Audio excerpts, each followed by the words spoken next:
We are the Childhood Collective, and we have helped thousands of overwhelmed parents find joy and confidence in raising their child with ADHD.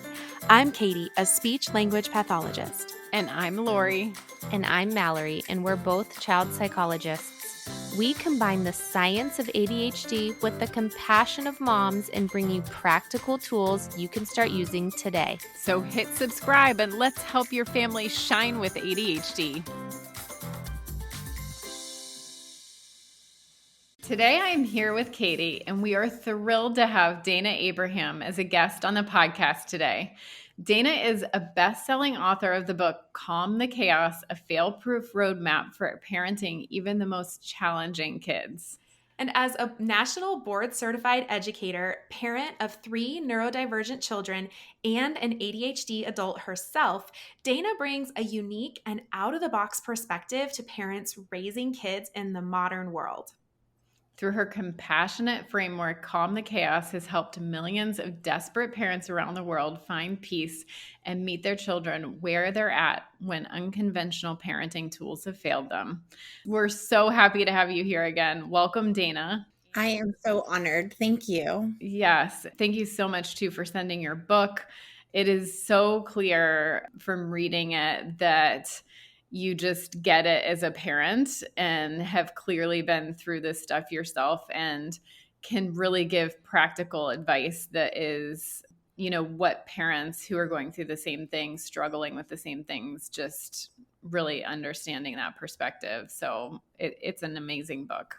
Oh, thank you so much. That means so much. I want parents to know that I have been in the trenches, come out on the other side. And so, you know, I don't want them to feel judgment or shame or anything as they read the book or hear, you know, this message. And so I'm so glad that's what came across. It does. It really comes through.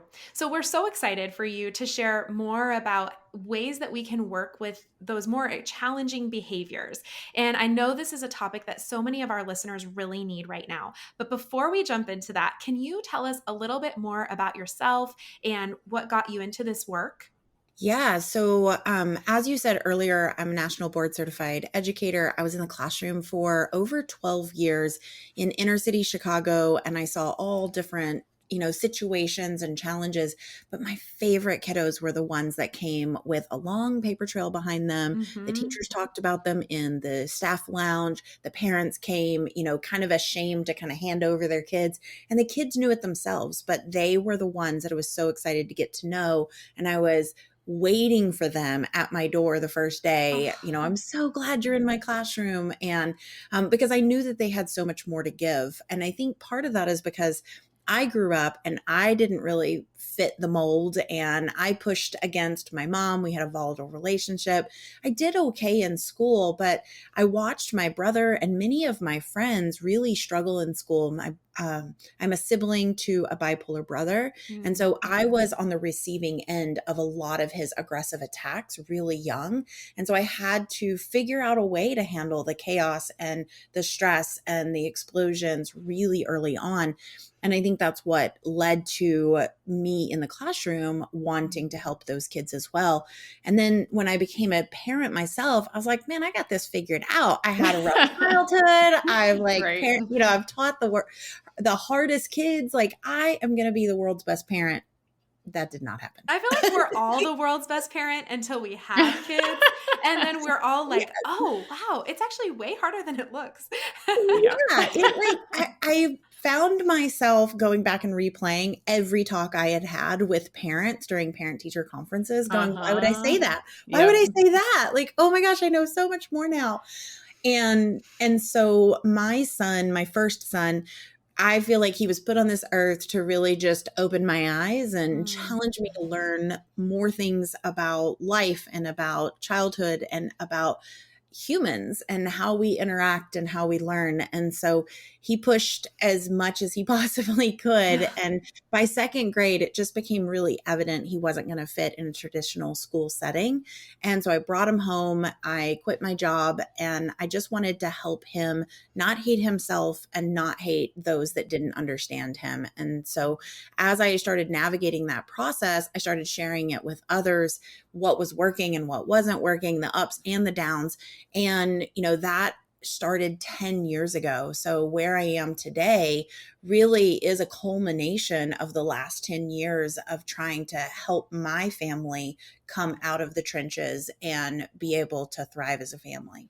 Yeah, and you can so see that in the book you wrote. And again, I love your perspective on parents, and just really encouraging them to be that person for their kids, to hear them and understand them. Because, like you said, in the schools and other places, people are going to interpret their behavior as like they're a bad kid, they're a challenging kid. Oh, it just breaks your heart. I know. Yes. Yeah. And I love that you really empower parents to be that person for them, to hear them and understand them. It's just a very powerful message for families to hear. So I know you have an interesting and different view on challenging quote unquote kids. So can you explain a little bit more about that? Yeah, this one gets me in trouble quite a bit. Just the other day, someone was like, well, this doesn't sound like a book that's for, kids that are different or neurodivergent because she's calling them challenging. And I come from a place where I know I challenged my mom. I pushed back on absolutely everything that she believed, everything she thought should be true. And I challenged teachers. I still challenge everyone around me. And in a good way. I push people to think differently, to try things differently. And I think that our kids who are seen as bad or naughty or something's wrong with them or broken or they need to be fixed, the word that comes to mind for me anytime I worked with a parent, they would say, my kid is just so challenging. It's so hard to parent them. I love them to death, but I don't know how to help them. Mm-hmm. And it's a challenge. And in every aspect of life, challenges are a good thing. We do, New Year's resolutions. We do challenges to be able to run a marathon. We do challenges to raise money for fundraisers. We do all kinds of challenges in life, and they're seen as a positive. But Yep. somehow when we get a kid that pushes us, makes us want to learn more or needs us to change our perspective, our beliefs, our background ideas, somehow that's a bad thing. And if we can look at these children as, okay, you're a challenge, and you're a challenge because you're going to show me things that I didn't know were possible, that I didn't know to look for if this wasn't going on. And so I actually see a challenge as a good thing, even though parents who are dealing with challenging behavior might not be ready to hear that.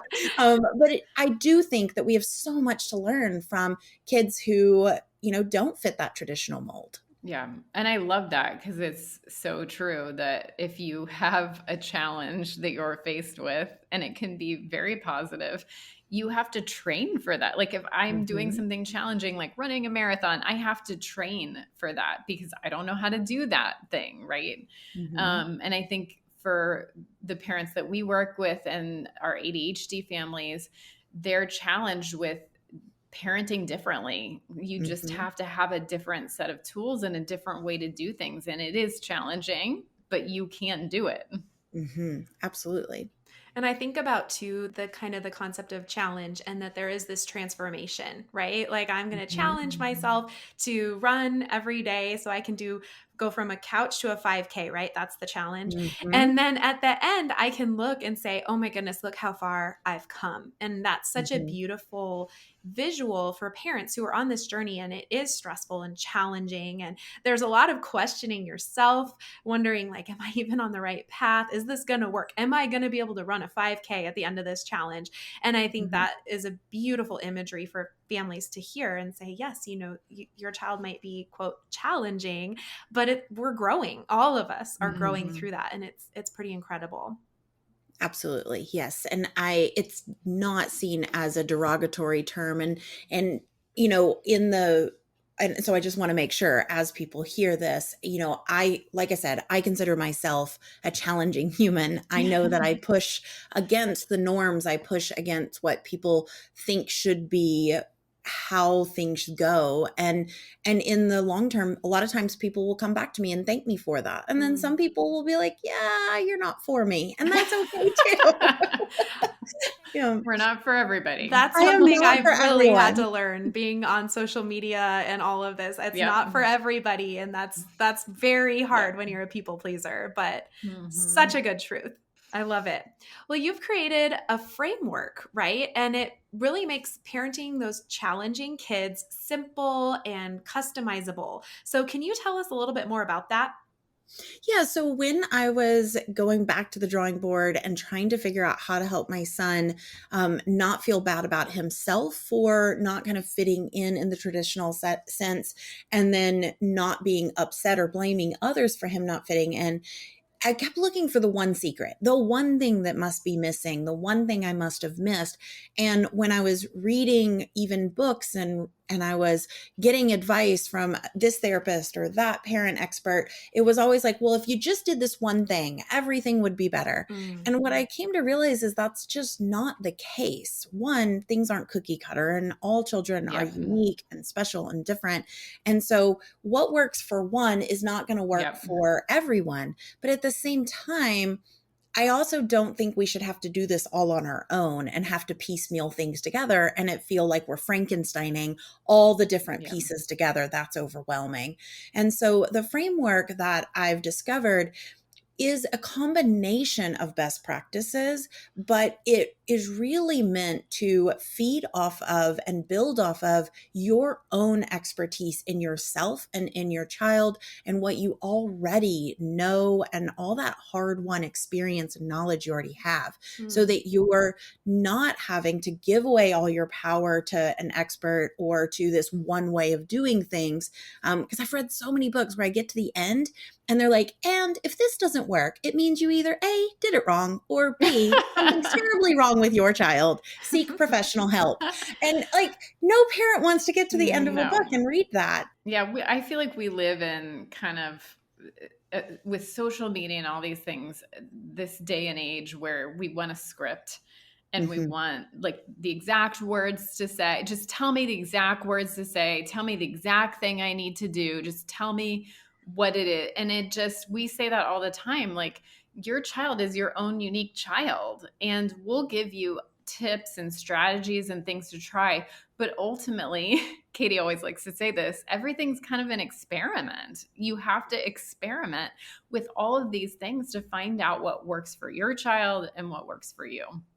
Absolutely. And that's what, that is exactly how I approach this as an experiment. And when you have, I think of the framework a lot like guide rails is, okay, I know I need these different elements, but how I put these elements together might be different for one kid than it is for another kid, but at least I know where to start. And that's what this framework is. And what I found is that it's not just connection, or it's not just giving your kids choices, but there's these 4 key pillars that really, when you apply these 4 pillars or elements in any situation, you really can get through that situation with a lot less friction, with a lot more connection, and with your sanity intact. And so those 4 pieces, if you think of, and in the book, there's lots of doodles and drawings and things like that. I love your doodles and drawings.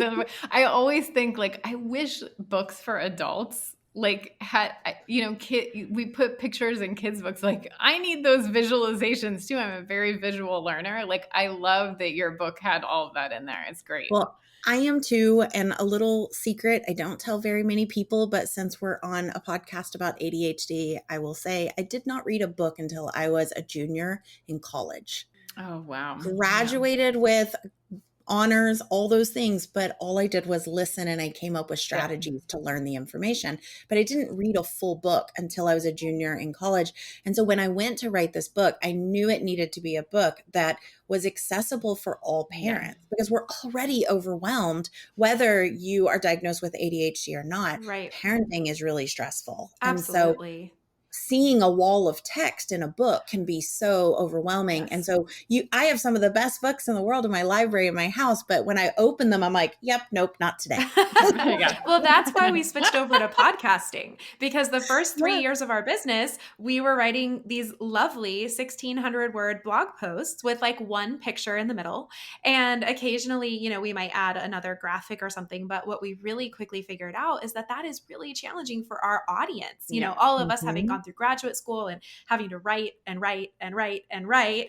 This is very natural to us, but we realized podcasting is a much better way to reach our audience because they can be in the car folding laundry, going on a walk, hopefully not doing all those things at the same time, but they can listen, and how different brains really do absorb information differently. And I will say, as soon as we started sharing the podcast, we had a few people reach out and say, don't stop blogging, because there are those people who want to read it too. So it's really just how each of us absorbs information. I think that is so cool that you knew how to learn in that different way, but you could still get the information and have honors. That's so incredible. Yeah. And Dana, I was the person in grad school that probably never read a book from start to finish. And reading was never my thing. I'm great at listening, but hate reading. So I completely understand you and hear you on that, which is why I love your book, because it has all the pictures in it. It's so much easier to like take in with that. Yeah. And what's so funny is I used to think this was something that meant I was broken, because growing up, there wasn't an acknowledgement of ADHD in girls. And there wasn't this realization that we learn differently, and not reading a book made me feel like I was somehow cheating the system. And so I never told anyone this. And even recently, my husband was like, maybe you shouldn't tell people you didn't read a book. And just the other day, my daughter, you know, we've decided to homeschool this year. She's in 5th grade. And so she loves to read, but she loves reading graphic novels. And so I was like, well, we should probably also not just read for enjoyment. We should probably pick some books that we could read for comprehension. And she goes, Mom, you didn't read a book till you were in college, and you're just fine. Oh my gosh. And my husband goes, I told you shouldn't tell people that. Oh man. One thing I hear from my friends is that their kids often think boring tasks like chores or homework are going to take forever. And in the same breath, their kids can play 2 hours of Minecraft and then complain that they just got started. Okay, I think that friend you're referring to might actually be me. I'm not naming names. One tool we all love and have in our own homes is Time Timer. At this point, I think we all have multiple time timers. For kids with ADHD, time can be a very abstract concept, and Time Timer helps by making time more concrete. It helps kids visually see the passage of time. And it can prevent those inevitable meltdowns when 2 hours of Minecraft just wasn't justification enough to ask your child to complete 5 minutes of chores. From homework to chores to screen time to daily hygiene to our own work, we love Time Timer because it is so versatile, and their designs are cute too. A staple in our homes. If you have a child with ADHD, we know you need a Time Timer, and we have a discount code for you to use. So head to timetimer.com and use the code TCC to get the discount. You can also find the link and code in the show notes. So the 4 pieces really fast, if you think of 3 circles together as a Venn diagram, you have connection, which is seeing the kid for who they are and really accepting who they are and everything about them, not just playing tiddlywinks or playing games together. In the understanding is looking under the surface, understanding the brain science, the relationship science, psychology of like why we do what we do. And then the empowerment piece of let's collaborate, let's create a plan together, let's problem solve, let's build skills together so that we can all create an environment that works for everyone involved. And then the piece in the middle where all the circles come together is the linchpin. The part that holds it all together is you as that one adult, being able to swap your thoughts, being able to change your perspective, being able to remain calm in the heat of the moment. You're that safe place for your kid. So those are the 4 pieces. And if you apply those to any challenging situation in any shape or form, you can get through that situation with more ease. Yeah, we love that. And we talk about all of those components too. And we also hear from families like, I tried like connecting and spending time with my kid and playing with them, but it doesn't remove all the challenging. And it's like, no, it probably doesn't. Yes, because It's it's like, not it's a just about piece. that. Yes. Yeah. It's a Yes. piece to a much more complicated puzzle. Yes. So yeah, that's amazing. So your 5 essential plans, can you walk us through one of those? Absolutely. So, just real fast to explain the 5 plans, what we found is so often we jump to the end of trying to create a plan that's perfect, that works, that makes everything run smoothly. So, Yeah. that might be a routine or that might be getting ahead of the situation. And a lot of the advice out there dumps us off in the deep end. And what I found is parents weren't able to access those 4 steps that we just talked about: the you, connect, understand, empower, when they were overwhelmed, stressed out, they're dealing with fighting with kids over socks and shoes, or doing their homework, or cleaning up their room, or even aggression you can't access. And so that's where these 5 steps and 5 plans come from, is it builds on each other. So the simplest plan helps you remain calm and kind of ride out the storm. So we can talk about that one. So riding out the storm, I think of it as hunkering down in the middle of a tornado, a hurricane, a natural disaster. You're not fixing, you're not solving, you're not really talking, you're not doing a lot of things except for getting everyone to safety. And in order to get everyone else to safety, we have to get ourselves to safety emotionally and psychologically, physically. And so one way to do that is with this ride the storm plan, where we're focusing on, for the you piece, just grounding ourselves and telling ourselves, like, we're okay, we can get through this. This is just a moment. And it has to be something that we believe. So when you talked about scripts earlier, scripts are helpful if you choose one, you test it out and see if it helps you remain calm. A really common one that people use is all behaviors communication. But I have seen so many people who are like, I don't care if it's communication. I don't like what they're doing. And I don't like this Don't communication. communicate that. Yes. like, they're talking back to me. I don't like it. Like, they have no impulse control. I don't like it. And that can be really difficult for a parent to not build that resentment, that frustration. And so coming up with something that they actually believe that will help them stay calm in the heat of the moment is really powerful.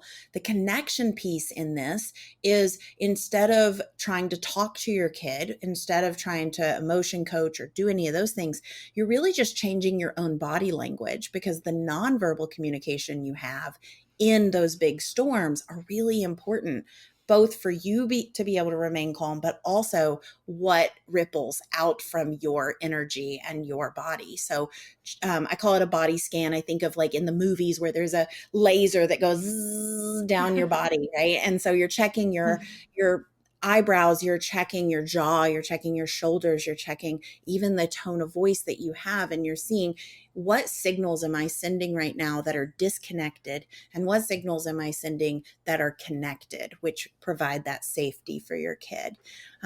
The understanding piece, we're not going to like whip out a big assessment in the middle of the storm. We're not going to ask a ton of questions. It's just about staying curious, because when we stay curious, we can't get triggered at the same time. So staying curious about what's under the surface, what's really going on here, and just remembering this isn't about you. Because if you can remember, like, that tornado did not come and forcibly try to break your house. Like, it didn't have a target coming directly for your house. You just happened to be in the middle of it. Yeah. So we can remove that emotion and remember that this isn't about us, that there's something else going on in the heat of the moment. It'll help us stay calm. It'll help us stay present to be that safe place for our kid. And then that empowerment piece actually happens out of the moment. And it's about starting to focus on these teeny tiny pieces of progress. When, instead of looking for all and, one and done, and, I created a plan and now my kid no longer yells at me. It's like, oh, that lasted 30 minutes instead of lasting 3 hours. Or, oh, there were no door slams today. They didn't curse at me today. Like, whatever those tiny pieces of progress are, when we can focus on that, we start to see more of the progress we're making. And then the behaviors, the challenges actually start to diminish over time.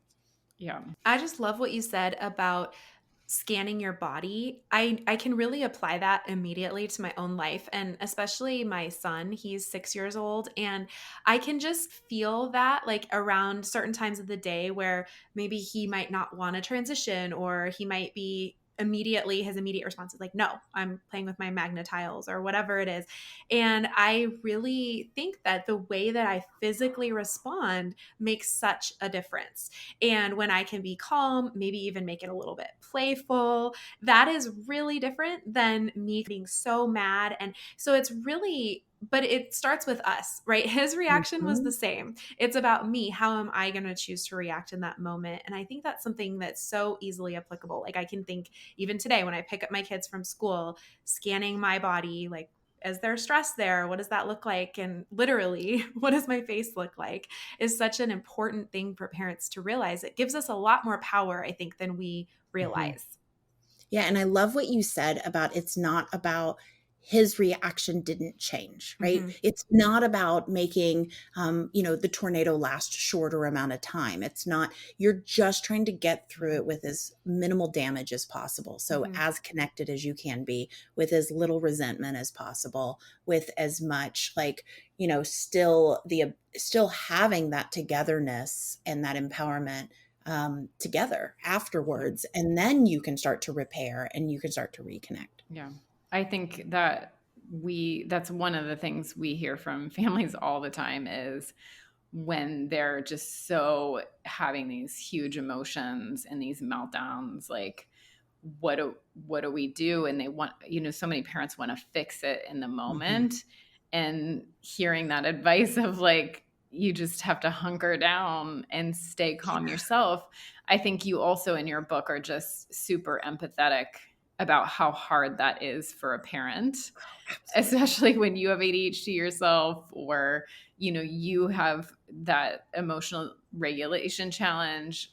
It's so stressful. Like it is a very stressful situation to be in. And a parent, you really empathize with that and give a lot of suggestions too on like things that you can try also in your book, in those Mhm. moments to again experiment and see what works for you.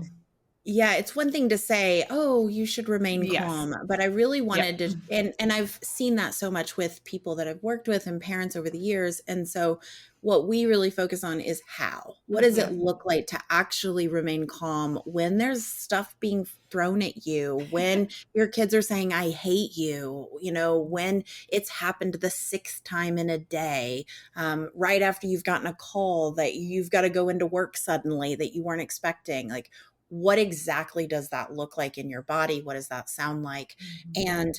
And then also giving yourself grace when you're human Mhm. and you lose your cool Yes. and you yell at Mhm. your kids and and you don't change your body language Yep. or you don't react or respond to the way you want to. I was on a coaching call with a parent the other day and she was like, well, yeah, I was human this week. And I was like, okay, awesome. Tell me about it. Yeah. And she was like, yeah, we were in the grocery store and there was this whole uproar about candy. And as we were walking out, I was like, fine, do you want me to throw it in the garbage? I knew right then I shouldn't have said it. He said, fine. I threw it in the garbage. He kicked me, and like we know it when we're in it. Yep. We're like, Yep. why am I still doing this? Yep. But sometimes we just have to get through it and go, all right. I always tell parents, kiss your brain. Thanks, Yep. brain, for reminding me I'm human. Like, Yeah. thanks It a is. lot. Yeah, It's a process it for us is. as parents, and it is not a linear process. It's up and No, down no, and bumpy. It is. absolutely. Absolutely. So, Dayna, this has been so helpful. I'm so excited for our listeners to read your book and learn more. So, can you tell us a little bit, how can they find you? How can they follow you? I can't wait for them to learn more from you. Absolutely. So you can grab the book anywhere books are sold, but be sure to go to calmthechaosbook.com, put in your receipt, and we've got some great doodles and worksheets for you that you can download so you can actually implement the book. And then you can find me anywhere on social media and even on our podcast at Calm the Chaos Parenting. I love it. And we'll go ahead and link all of those in the show notes as well, so Okay. that people can find you, because I think this has been really helpful. Thank Yep. you so much for taking the time to come on and talk with us today. Yes. It has Thank been you. such a fun conversation. Thank you. Thanks for listening to Shining with ADHD by your hosts, Lori, Katie, and Mallory of the Childhood Collective. If you enjoyed this episode, please like this video and hit subscribe so you can be the first to know when a new episode airs. If you are looking for links and resources mentioned in this episode, you can always find those in the show notes. See you next time.